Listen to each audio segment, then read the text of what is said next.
What is up, guys? Hope you're having a great day. Welcome back to a brand new news roundup video. Today, we're playing a bit of catch up with some stuff with regards to Man of Tomorrow. But then, I'm wearing this hat for a very good reason. We're diving into all juicy kind of little comments from Matt Reeves about the Batman Part 2, where he talks about it topping the first movie, and all kinds of little nuggets that I can't wait to sink my teeth into. We're also going to cover things like Paramount. Are they going to buy Warner Brothers? If they do, what could happen to DC? And more. We've got quite a bit to dive into today. As usual, the video is timestamped if you want to skip around the various different stories. But first of all, Gunn said on the Howard Stern show that Man of Tomorrow is set to begin filming in April 2026. So I am creating a Superman sequel that we're starting to shoot in April or so, which is something that I'm sure many of you have heard by now before watching me talk about it in this video, but it is kind of crazy, isn't it? I think Gunn, as we know, he's an absolute maniac entering flash time when he writes stuff like this, when it comes to already getting into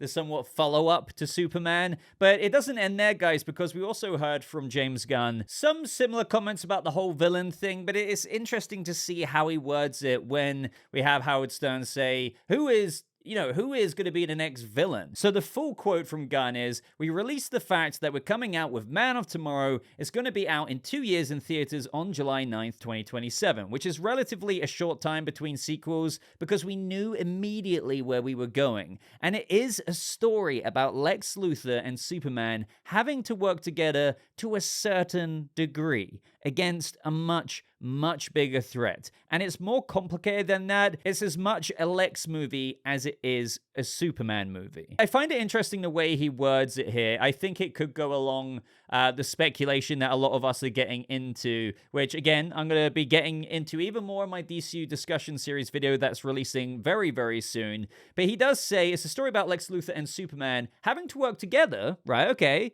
to a certain degree. Now, I don't want to lean into individual words too much and overthink things, even though that's kind of what I do here on the channel.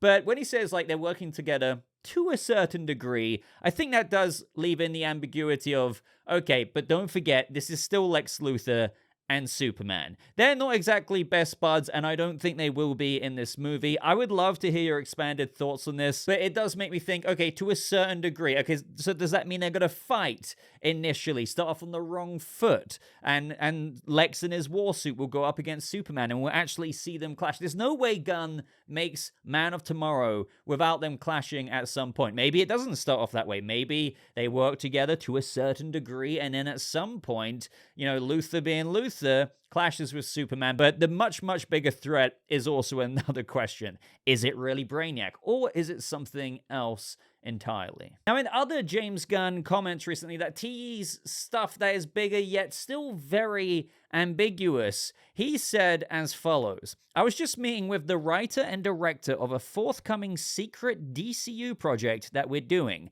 and they were asking us about how much VFX and how much it costs and how many VFX characters we can have. And they were talking about the superheroes in the show, and I was like, the one thing you kind of got to be careful about is the superhero costumes, because they're really difficult to make, and they're difficult to make look good, and they usually cost a lot more money than it does creating a CGI character." Now, this matches up to a comment that Gunn said a little while ago on a podcast that I don't think everyone has listened to, but listen to this. When being asked about what is accurate and not accurate about, DCU Gods and Monsters, the original slate, he goes on to say, well, yes, I can say a couple of things. I can say that probably the next movie we're going to be making is probably the follow-up to Superman, which I don't want to get into too much detail on, but that's probably the next film we're making. Well, hopefully we're making the Batman 2 before that. And then we have another TV show which nobody knows about, which is going next. And then a lot of that other stuff is still in different stages of development. So Gunn has been teasing quite a bit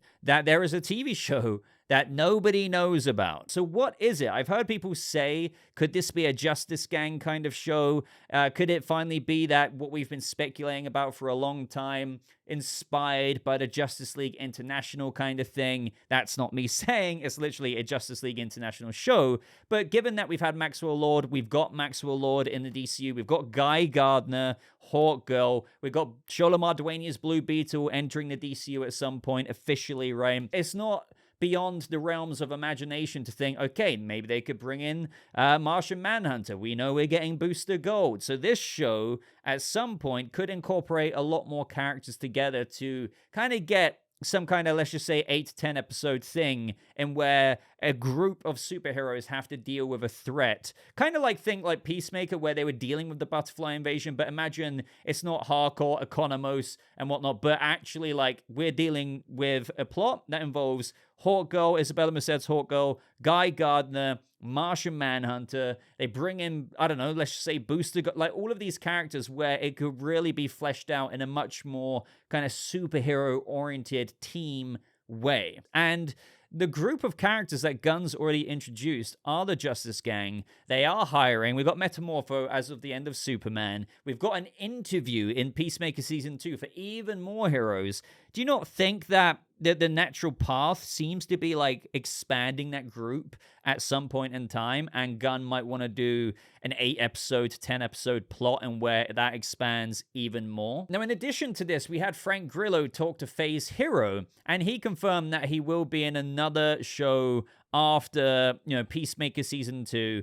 And I know I've already talked about other quotes that Frank Grillo said where Gunn, I think it was at the Peacemaker Season 2 premiere, the world premiere, where he said that Gunn spoke to him saying that they've got something really big happening and he's all over it. Well, he said to Phase Hero that after he shoots a movie in Ireland and then shoots Tulsa King Season 4, he's back to DC. He says, listen, I do know that Rick Flag is in another project that I'm not going to tell you about. So that makes sense to me that it could be this secret project that Gunn is talking about very ambiguously here. Now, that doesn't surprise me in the slightest whatsoever, because I've seen some people say, why is Frank Grillo, going to be in another project and then maybe even another project? Well, think about it. He is the head of Argus, and he is going to still be, most likely, the head of Argus going forward. So when we get to, let's just say, Man of Tomorrow, I'm willing to bet, maybe even at the end of Peacemaker Season 2, since we know it's directly following into Man of Tomorrow somehow, that maybe one of the closing scenes could be Frank Grillo's Rick Flag Sr. going to Belle Reve to speak to Lex Luthor,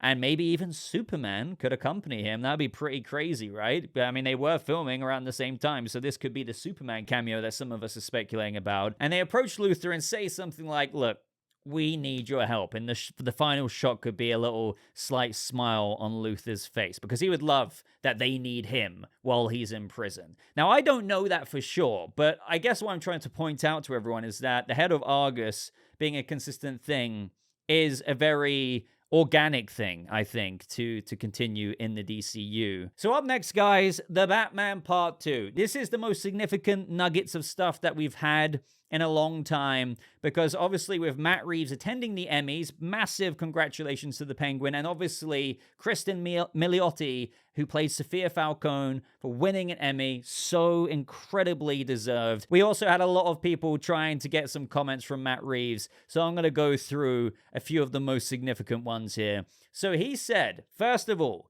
that The Batman Part 2 will be better than the first film, which is something you might always be, as a filmmaker and the writer or co-writer, quite hesitant to say. So you would only really say that if you're pretty damn confident about it, right? So he said, I really do think this movie will be better than the last. Robert Pattinson feels that way. And we're going to get into how, Pattinson saw the script and he reacted very positively. So after the amount of time we've waited for this movie for a bunch of reasons, of which Matt Reeves also gets into in just a second, it feels so good having them come out and publicly say to interviewers like The Hollywood Reporter and IndieWire and whatnot that, yeah, I really do think this movie is going to be better. You liked the last movie? I'm sure it's not everyone's cup of tea, but if you liked the last movie and you thought that was some good comic book stuff, just you wait until you've seen the second one. Now, when being asked what's next after, you've handed the script in now, Matt Reeves says as follows.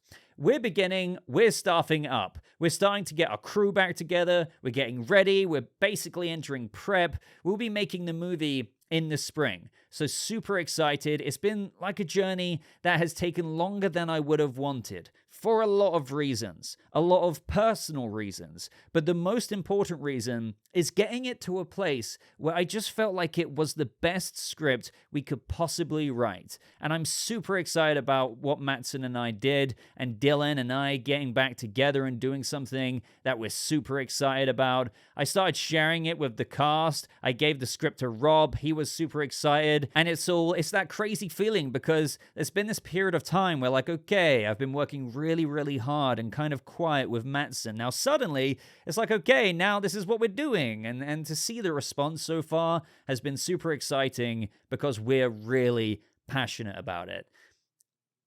What more could I want to hear? As he says himself, they're not shooting until April or so, maybe into May. He said that in another quote. So they've got way more than enough time to have the multiple months of pre-production where you actually get to the brass tacks of it. And, you know, as what I've been saying on the channel for a long time, this is something that always frustrated me. I understand that not everyone really understood why, but some people were really adamant that Matt Reeves was just being lazy and, you know, he just wasn't putting much effort into it. But truly, in addition to the first film and then the strikes that happened between then, there were, and this isn't just me bringing it up for the sake of it, Matt Reeves said it here himself, which I found very telling. Like, I think he's heard maybe what some people have said about it, and he wanted to kind of double down that this has been a reason, but he said, it's been a journey that has taken longer than I would have wanted for a lot of reasons, and then he emphasizes a lot of personal reasons. There has been personal things that has just got in the way, but also above any other reason,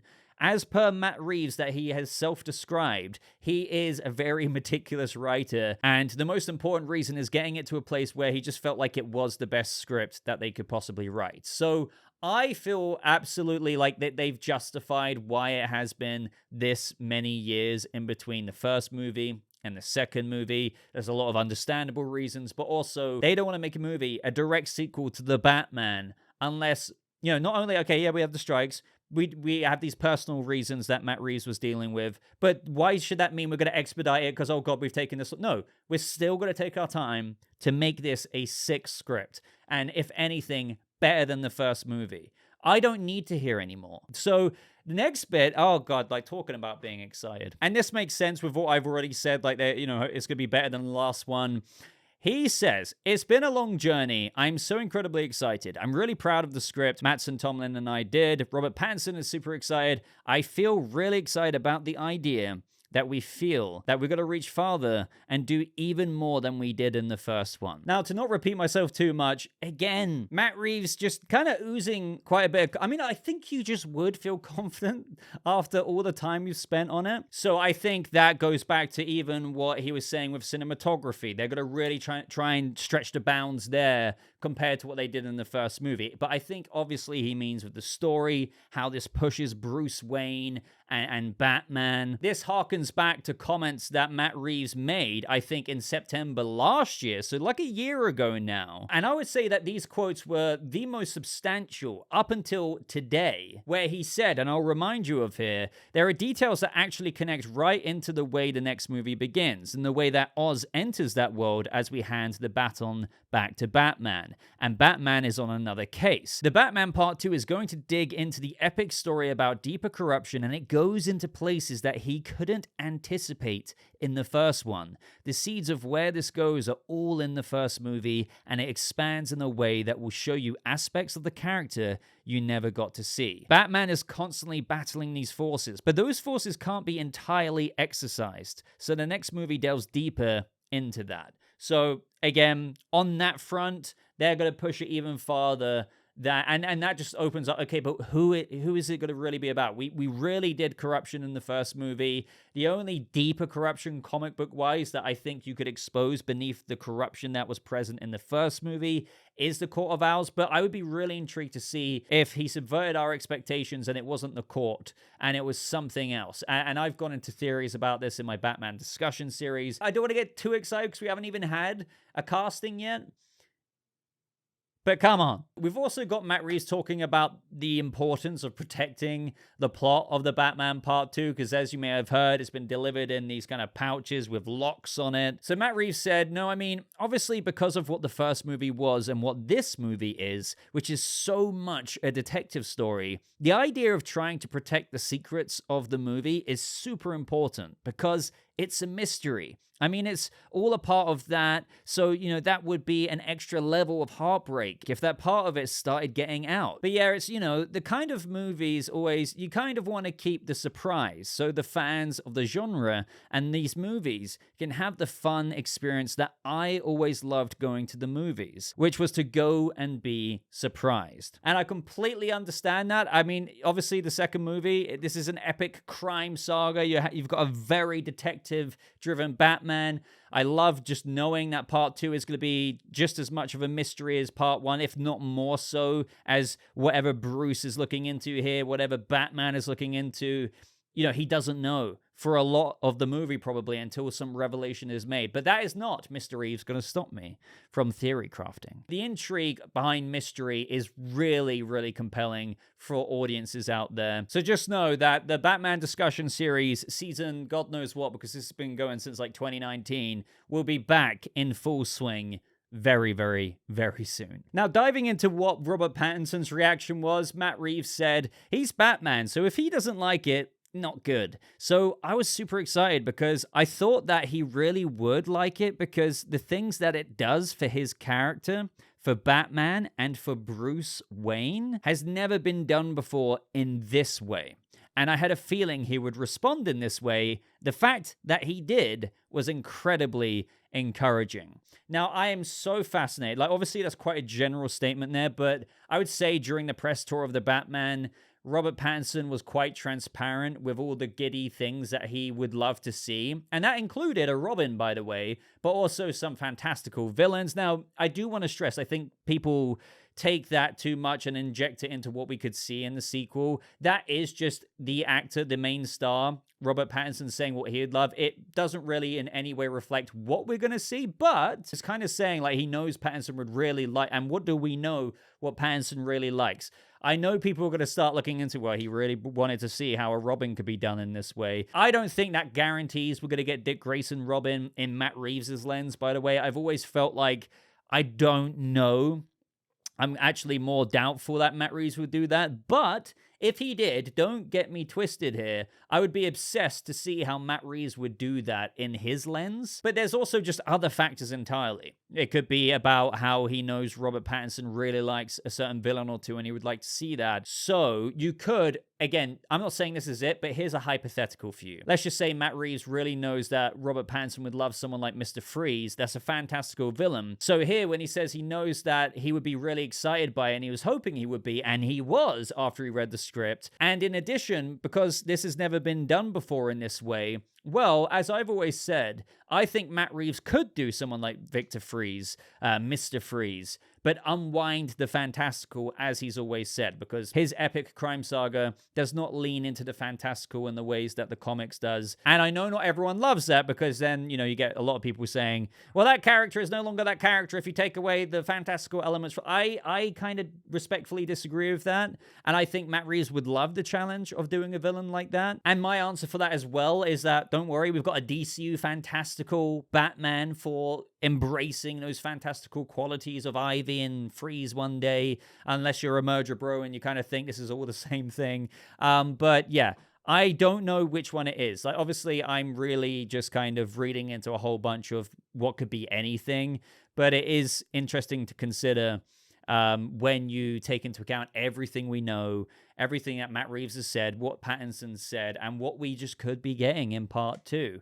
I've got a feeling, if it's not someone like The Court or whatever else, right, that Matt Reeves genuinely might, if it's not harsh with someone, he might try and do a fantastical villain in a way that's not been done before. But before I go too deep down that rabbit hole, I don't see how that delves into deeper corruption, other than if you want to lean into the whole idea that the deeper corruption of part 2 might not be what everyone thinks in all these various different ways, but rather it could kind of delve into the deeper corruption that goes to a place that Bruce didn't expect with regards to things like Wayne Enterprises, and he finds out deeper truths there, but also how this is maybe influenced and rather adversely affected other people like Victor Free. I don't know. Again, this may as well be a bloody Batman discussion series video at this point, but oh man, as you can see, so much potential. Now, lastly, what are my thoughts about the bloody Paramount is preparing to bid to buy Warner Brothers and all of the outcry and anxiety surrounding, oh God, what's going to happen to DC? And I completely understand why people would ask this question, because if Paramount literally purchased all of Warner Brothers,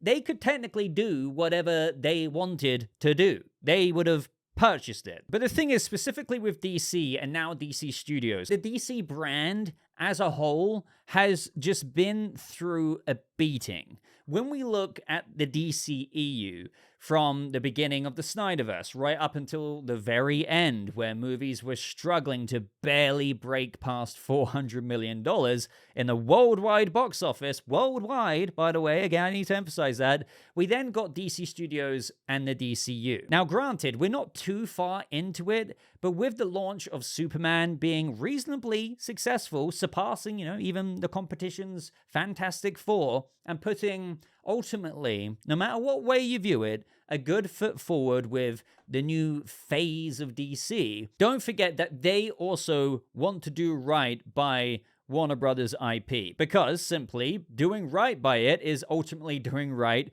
by Paramount as well.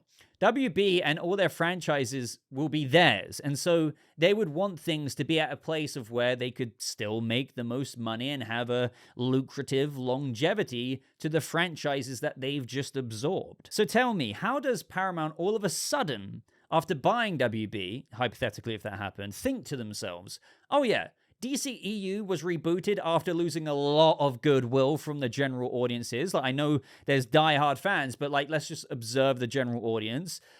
We've got Gunn, who just rebooted it, spent time since 2023 to do that, and it seems like things are heading in the right direction there. Look at the ratings critically and audience-wise for Superman. It's reportedly successful financially. Whether you want to agree or disagree with that, they're not losing money on it, right? Peacemaker Season 2 is getting very good reviews, and oh look, even Superman did better than Marvel's Fantastic Four, which wasn't known if it would do before they both released. You know what? Let's just completely throw a wrench in the works and reboot it all again, which would completely feck up the time and effort put into the rebrand of the IP. They took a few years to even get to the launching point of reasonable success, and see if we can do it ourselves even better. I don't see how anyone, remotely anyone at Paramount, thinks that would be a good business decision. Again, what you have to remember is that if they conclude that, yeah, Warner Brothers Discovery